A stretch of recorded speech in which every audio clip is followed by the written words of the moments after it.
మీ అభిమాన south India shopping mall ఇప్పుడు మన శ్రీకాకుళంలో ఆగస్టు 2న గొప్ప ప్రారంభం.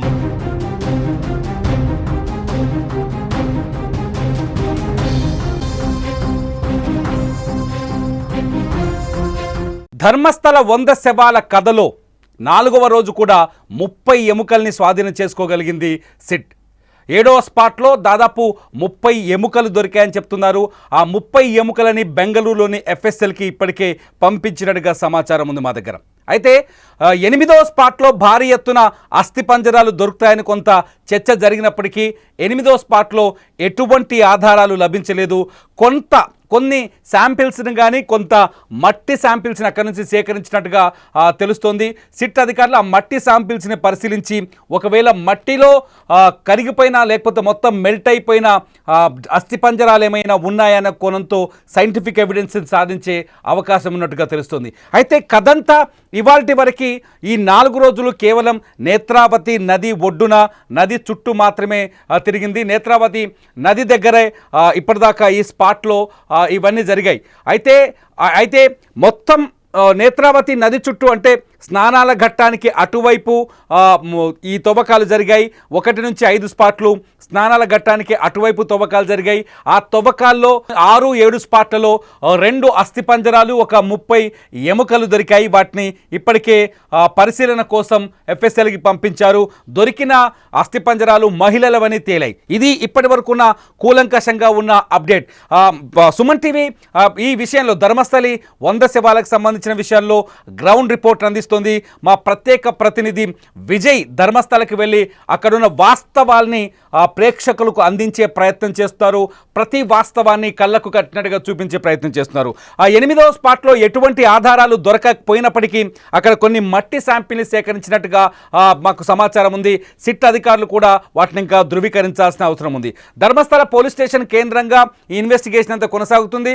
ఆ తర్వాత ఎవరైతే ఆ ప్రత్యక్ష సాక్షి ఉన్నాడో అతను కొన్ని భయంకరమైన మాటలు చెప్తున్నాడు. ఏం చెప్తున్నాడంటే అసలు కథంతా, అసలు అస్థిపంజరాలన్నీ 9, 10, 11, 12, 13వ స్పాట్లోనే ఉంటాయని చెప్తున్నాడు. అంటే ఎందుకంటే ఇప్పటి వరకు జరిగిన అన్వేషణ అంతా నదీ పరివాహక ప్రాంతం కావడంతో నదీ పరివాహక ప్రాంతంలో కొన్ని శవాలు కొట్టుకుపోయే అవకాశం ఉంది.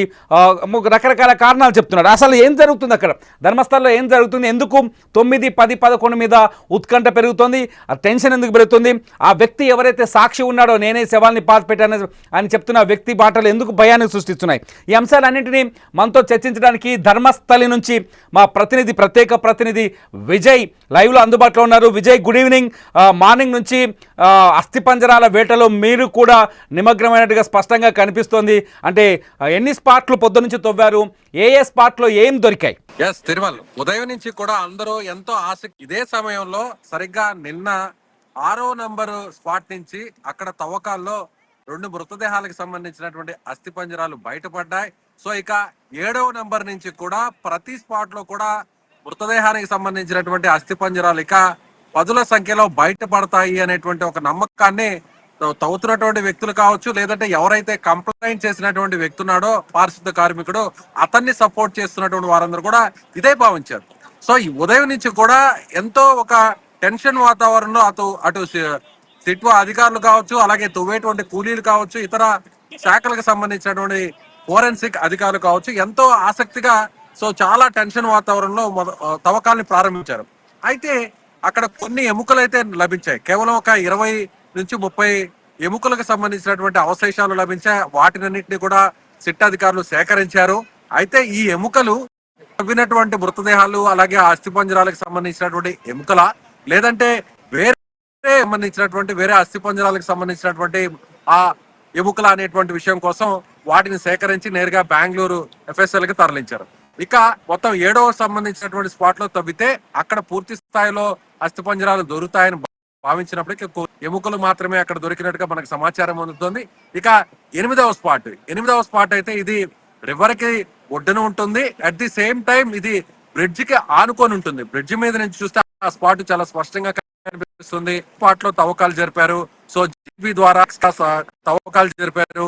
దాదాపు 6 అడుగుల వెడల్పు, 10 అడుగుల వెడల్పు, 6 అడుగుల లోతులో తవ్వకాలు జరిపినప్పటికీ 3 గంటల పాటు తవ్వకాలు జరిపినప్పటికీ 8వ నంబర్ స్పాట్ లో కూడా ఎలాంటి ఆచూకీ లభించలేదు. అయితే అక్కడ ఉన్నటువంటి మట్టి నమూనాలను కూడా సేకరించి బెంగళూరుకి తరలించారు ఎఫ్ఎస్ఎల్ అధికారులు. అయితే ఇక్కడ మరొక విషయాన్ని చెప్పాలి తిరుమల, ఇప్పటి వరకు జరిపినటువంటి స్పాట్ లో తవ్వకాలన్నీ ఒక ఎత్తు, రేపటి నుంచి జరిపేటువంటి తవ్వకాలే చాలా కీలకం. 50% తవ్వకాలన్నీ కూడా ఎందుకు పూర్తి విజయ్? అంటే అయిపోయాయి. 13 ఎనిమిది లొకేషన్స్, ఇప్పుడు 13 ఒక స్పాట్లు ఉన్నాయి. అందులో విజయ్ ఎందుకు అంటే 1 నుంచి 8 8 వరకు ఉన్న తవ్వకాలకి 9 నుంచి ఇక 13 మిగిలినటువంటి తేడా ఏంటి? 8 స్పాట్లన్నీ కూడా నేను నిల్చున్నటువంటి నేత్రావతి నది, ఈ నేత్రావతి నది ఒడ్డున ఉన్నటువంటి స్పాట్సే ఈ మొత్తం అన్ని కూడా. నేత్రావతి నదికి ఒడ్డున్నటువంటి లొకేషన్స్ లోనే, ఆ ప్రాంతాల్లోనే ఇప్పటి వరకు తవ్వకాలు జరిపినటువంటి స్పాట్స్ 8 స్పాట్స్. రేపటి నుంచి తవ్వకాలు జరిపేటువంటి స్పాట్స్ అన్ని కూడా నేత్రావతి నదికి దూరంగా ఉండేటువంటి మెయిన్ రోడ్ ఏదైతే హైవే ఉందో, హైవేకి ఆనుకొని ఉన్నటువంటి అటవీ ప్రాంతంలో, అది కూడా హైవేకి దగ్గరగా రోడ్డుకి ఆనుకొని ఉన్నటువంటి 10 అడుగుల దూరంలో మాత్రమే ఈ స్పాట్స్ అన్ని కూడా ఉన్నాయి.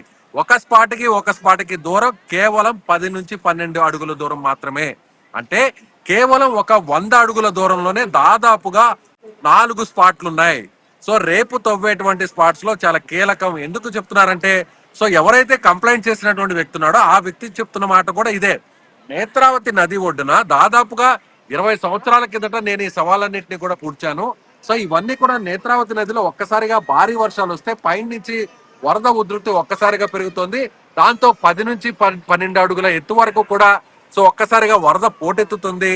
సో ఈ ప్రాంతంలో జనరల్ గా ఇది జరిగేను. అక్కడ మట్టి కూడా కోతకు గురవుతుంది. ఆ మట్టి కింద ఉన్నటువంటి ఏ వస్తువులైనా సరే, అది మృతదేహాలైనా లేదంటే అస్థిపంజరాలైనా సరే, ఎముకలైనా సరే, వాటికి సంబంధించినటువంటి అవశేషాలైనా సరే ఆ వరద ఉధృతికి ఒక్కసారిగా కొట్టుకుపోతాయి. కాబట్టి సో నేను చెప్పినటువంటి లొకేషన్స్, స్పాట్స్ అన్నిట్లో కూడా ఖచ్చితంగా మృతదేహాలు ఉన్నాయి. అవన్నీ కూడా వరదలో కొట్టుకుపోయి ఉంటాయి అనేటువంటి విషయాన్ని ఆయన అధికారులకు చెప్తున్నట్టుగా తెలుసు. కానీ రేపు జరిపేటువంటి తవ్వకాలన్నీ కూడా ఎక్కడా కూడా నదికి ఒడ్డున లేవు, నది పరివాహక ప్రాంతంలో కూడా లేవు. ఇది కంప్లీట్ గా రోడ్డుకి ఆనుకొని ఉన్నటువంటి ప్రాంతం, అటవీ ప్రాంతం. ఎక్కడా కూడా ఇక్కడ పైనుంచి వరద వచ్చేటువంటి కానీ కనీసం వర్షపు నీటికి పైనుంచి కొట్టుకొని మట్టి కిందకి జారిపోయేటువంటి పరిస్థితి కూడా ఎక్కడా లేదు. అదే విధంగా రోడ్డు పక్కన ఉన్నప్పటికీ కూడా చాలా దట్టమైనటువంటి అటవీ ప్రాంతం. నేను తిరుమల అక్కడ ప్రతి లొకేషన్ ని చూశాను, ప్రతి లొకేషన్ కూడా కవరేజ్ చేశాను. చాలా దట్టమైనటువంటి ప్రాంతం. రోడ్డుకి కేవలం 8 అడుగుల దూరంలోనే లొకేషన్ ఉన్నప్పటికీ, స్పాట్ ఉన్నప్పటికీ, అడుగు లోపల దాటితే ఏ ఒక్క మనిషి కూడా లోపల కనిపించడం లేదు. ఎందుకంటే దట్టమైనటువంటి అటవీ ప్రాంతం. విజయ్, అది అటవీ ప్రాంతం అంటున్నారు. ఇక్కడ ఒక చిన్న వాదన తెరపైకి వస్తుంది విజయ్. ఉదయం నుంచి సోషల్ మీడియా వేదిక పైన కావచ్చు, లేకపోతే మిగతా రిపోర్ట్స్ని బట్టి చూస్తే ఏంటంటే, ధర్మస్థలికి వచ్చిన వాళ్ళు దక్షిణ కాశీగా భావిస్తారు. దక్షిణ కాశీ దగ్గర ప్రాణాలు వదిలేస్తే శివైక్యమైనట్టుగా హైందవులు కొందరు భావిస్తారు. సో అలా చనిపోయిన వాళ్ళని ఈ ప్రాంతాల్లో మేము పూడ్చిపెట్టామని అక్కడి గ్రామ పంచాయతీకి సంబంధించిన ఒక మాజీ అధికారి ప్రెస్ మీట్ పెట్టి మరీ చెప్పినట్టుగా చెప్తున్నారు. సో ఒకవేళ డెడ్ బాడీస్ని పాతి పెట్టడానికి ఇలా అనాథ శవాలు కావచ్చు, లేకపోతే ఇక్కడ పుణ్యం కోసం చనిపోయిన వాళ్ళ శవాలు కావచ్చు, వాళ్ళ మృతదేహాన్ని పాతి పెట్టడానికి ధర్మస్థలి ఆలయానికి సంబంధించిన ప్రత్యేక ఏర్పాట్లు ఏమైనా ఉన్నాయా, లేకపోతే ఈ అటవీ ప్రాంతంలోనే పాతి పెట్టే అవకాశాలు ఎక్కువ ఉన్నాయా? ఎస్, ఇక్కడ ఒక విషయాన్ని కూడా మీరు అన్నట్టుగా ఒక చర్చ అయితే నడుస్తుంది. ప్రస్తుతం నేనున్నటువంటి ప్రాంతం నేత్రావతి నది. సో ఇది ధర్మస్థల ఈ ప్రాంత పుణ్యక్షేత్రంలో ఈ నేత్రావతి నది ఒడ్డునే ఉంటుంది ధర్మస్థల పుణ్యక్షేత్రం. 800 సంవత్సరాల కిందట నిర్మించినటువంటి ఆలయం ఇది. ఈ ధర్మస్థలలో ఉన్నటువంటి మంజునాథ స్వామి ఆలయం. అయితే ఇక్కడికి వచ్చేటువంటి వారందరూ కూడా ఈ నేత్రావతి నదిలో, ఇప్పుడు ప్రస్తుతం మనం చూస్తున్నాం ఇక్కడ వచ్చినటువంటి భక్తులందరూ కూడా ఈ నేత్రావతి నదిలో స్నానం ఆచరిస్తే ఉన్నటువంటి పాపాలన్నీ కూడా తొలగిపోయి ఇక్కడి నుంచి ఈ పుణ్య స్నానాన్ని ఆచరించిన తర్వాత నేరుగా స్వామివారిని దర్శించుకుంటే, ఇక్కడి నుంచి ఒక 1.5 కిలోమీటర్ల దూరంలో ఉంటుంది స్వామివారి ఆలయం. అక్కడికి వెళ్ళి దర్శించుకుంటే సో తాము అనుకున్నటువంటి పాపాలన్నీ కూడా తొలగిపోతాయి అనేటువంటి నమ్మకం ఇక్కడికి వచ్చేటువంటి భక్తులందరికీ ఉంటుంది.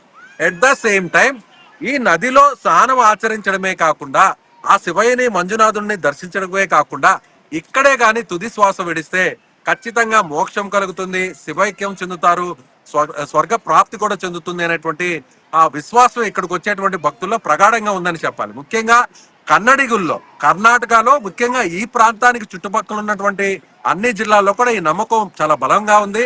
కాబట్టి ఎవరైనా పెద్దవారు కానీ ముసలివారు కానీ ఏ విధంగా మనం గంగా నదికి, కాశీకి వెళ్ళి అక్కడ చనిపోతే అక్కడ తుది శ్వాస విడిస్తే అక్కడ పుణ్యం వస్తుందనేటువంటి భావన, అక్కడ మోక్షం కలుగుతుందనేటువంటి భావన ఉంటుందో అలాంటి భావనే ఇక్కడికి వచ్చేటువంటి భక్తుల్లో కూడా ఉంటుంది. అందుకే చాలా మంది ఇక్కడికి వచ్చి చనిపోయి ఉంటారు. ముసలి వాళ్ళు కూడా ఇక్కడికి వచ్చి చనిపోయినటువంటి వారు ఉంటారు. అలాగే మతి స్థిమితం లేని వారు కూడా ఇక్కడే సేద తీరుతుంటారు. చాలా మంది బయట ప్రాంతాల నుంచి కూడా వచ్చి ఇక్కడ ఎవరైతే అనాథులు ఉంటారో అనాథుల్ని, ముసలి వాళ్ళని కూడా ఇక్కడే వదిలివేస్తుంటారు. వాళ్ళందరినీ కూడా ఉన్నటువంటి ఆశ్రమ కేంద్రాల్లోనే వాళ్ళందరూ కూడా అక్కడ వసతి పొందుతుంటారు. అలా చనిపోయిన వారందరూ కూడా ఊరు పేరు లేనటువంటి వారందరినీ కూడా ఇక్కడే ఈ నేత్రావతి నది ఒడ్డునే ఇక్కడ ఖననం చేస్తుంటారు. ఇలా వందల సంఖ్యలో చాలా మందిని ఇక్కడ ఖననం చేశారనేటువంటి విషయాన్ని స్థానికంగా ఉన్నటువంటి గ్రామస్తులు, ఇక్కడ ధర్మస్థలంలో ఉన్నటువంటి వాస్తవ్యులు కూడా ఇదే విషయాన్ని చెప్తున్నారు.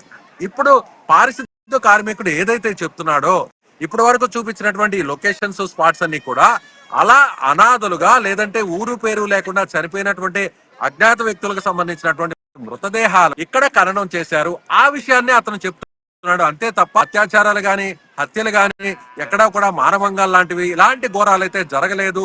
సో ఆ మృతదేహాలకు సంబంధించినటువంటి స్పాట్స్ నే అతను ఇప్పటి వరకు కూడా చూపించాడు అనేది ఇక్కడ ఉన్నటువంటి ధర్మస్థల వాస్తవ్యులు చెప్తున్నారు. మరొక విషయం, ఎందుకు ఇదే పాయింట్ కూడా నేను చాలా కీలకంగా చెప్తున్నానంటే తిరుమల్, ఇప్పుడు వాళ్ళు చెప్పినటువంటి పాయింట్స్ అన్ని కూడా ఎగ్జాక్ట్ గా ఒకవేళ గ్రామస్తులు చెప్తున్నటువంటి మాట కూడా మనం ఖచ్చితంగా నమ్మాల్సినటువంటి పరిస్థితి కొంతవరకు ఉంటుంది. ఎందుకంటే అలా చనిపోయినటువంటి వ్యక్తులు ఉండొచ్చు. చాలా మంది కూడా చనిపోయిన వారిని ఇక్కడే అనాథలుగా కానీ లేదంటే ఎవరైనా అన్నోన్ బాడీస్ ని కూడా తీసుకొచ్చి ఇక్కడే నేత్రావతి నది ఒడ్డునే ఖననం చేసి ఉండొచ్చు. ఆ మృతదేహాలని ఇప్పుడు అతను చూపిస్తుండొచ్చు. కానీ రేపటి నుంచి జరిపేటువంటి స్పాట్స్ అన్ని కూడా రోడ్డుకి పక్కనే ఉంటాయి. 9వ నెంబర్ స్పాట్ గాని, 10వ నెంబర్ స్పాట్ గాని, 11 గాని, 12 గాని, చివరాఖరిలో జరిపేటువంటి స్పాట్ 13వ నెంబర్ స్పాట్ ఇది చాలా ఓపెన్ ప్లేస్ లో ఉంటుంది. రోడ్డుకి ఆనుకొనే ఉంటుంది. జనసంచారం తిరిగేటువంటి ప్రాంతంలోనే ఉంటుంది. చాలా అతిపెద్ద ప్రాంతం 13వ నెంబర్ ప్రాంతం అంటే 50 అడుగుల వెడల్పు, 30 అడుగుల పొడవు వరకు ఉంటుంది ఈ ప్రాంతం అనేది కూడా చాలా స్పష్టంగా చెప్పవచ్చు. అయితే ఇక్కడ మరొక విషయాన్ని, రేపు తవ్వకాల్లో ఒకవేళ ఏదైనా మృతదేహాలకు సంబంధించినటువంటి ఆనవాళ్లు గాని, అవశేషాలు గాని, అస్థి పంజరాలు గాని లభిస్తే సో ఇది ఒక పెద్ద మిస్టరీగా భావించాలి. ఇప్పటి వరకు జరిగినటువంటి తవ్వకాలు ఒక ఎత్తు. సో రేపు గాని అలాంటి ఆనవాళ్లు గాని దొరికితే మొత్తం కథంతా కూడా అడ్డం తిరుగుతుందని చెప్పుకోవచ్చు.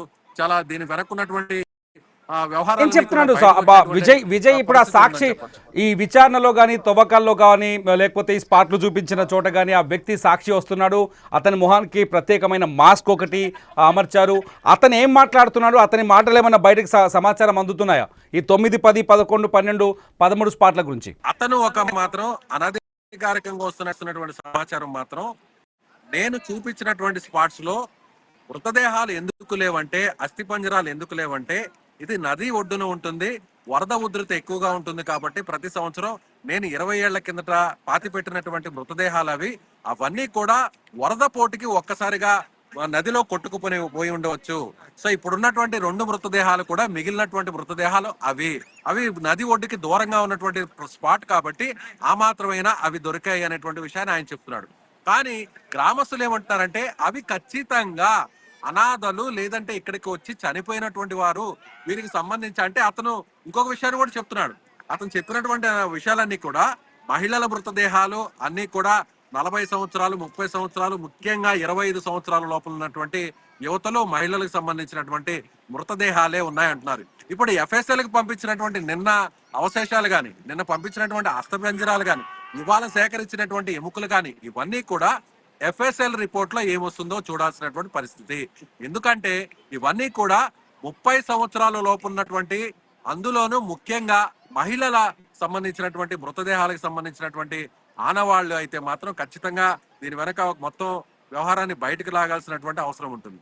అలా కాకుండా 30 సంవత్సరాలు కాకుండా 40 సంవత్సరాలు పైబడినటువంటి వారైతే, ముఖ్యంగా ముసలి వాళ్ళు గానే అయి ఉంటే ఖచ్చితంగా అతను చెప్తున్నటువంటి సమాచారం అంతా కూడా పరిగణలోకి తీసుకోవాల్సినటువంటి అవసరం లేదు.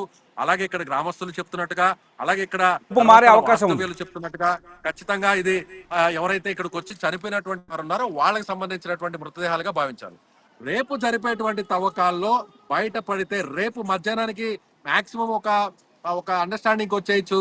సో అందరికి కూడా ఒక క్లారిటీ వచ్చేటువంటి అవకాశం చాలా స్పష్టంగా కనిపిస్తుంది. ఎందుకంటే రేపు జరిపేటువంటి తవ్వకాలు రోడ్డు పక్కనే ఉన్నటువంటి స్పాట్స్, సో ఇది నదికి ఎలాంటి సంబంధం లేదు. ఇక్కడ ఎలాంటి వరదలు కానీ వర్షాలు కానీ వచ్చి మట్టి కానీ అక్కడ ఉన్నటువంటి మృతదేహాలు కొట్టుకుపోయేటువంటి అవకాశం ఏ మాత్రం లేదు. కాబట్టి రేపు చాలా కీలకంగా ఉంటుంది. రేపు గాని ఒకవేళ 9, 10 ఈ స్పాట్ లో ఎలాంటి అవశేషాలు దొరకకపోతే ఇదంతా కూడా ట్రాష్ అని అందరూ కొట్టిపారేసేటువంటి అవకాశం చాలా స్పష్టంగా ఉంటుంది. అలా కాకుండా రేపు ఏదన్నా ఆడవాళ్ళు కానీ వస్తే సో ఖచ్చితంగా నెక్స్ట్ ఏం జరగబోతుంది, నెక్స్ట్ ఉన్నటువంటి స్పాట్స్, నెక్స్ట్ ఉన్నటువంటి అన్నిటికంటే కూడా 13వ నెంబర్ స్పాట్ లో ఏం ఉండబోతుంది, అతి పెద్ద స్పాట్ ఇది.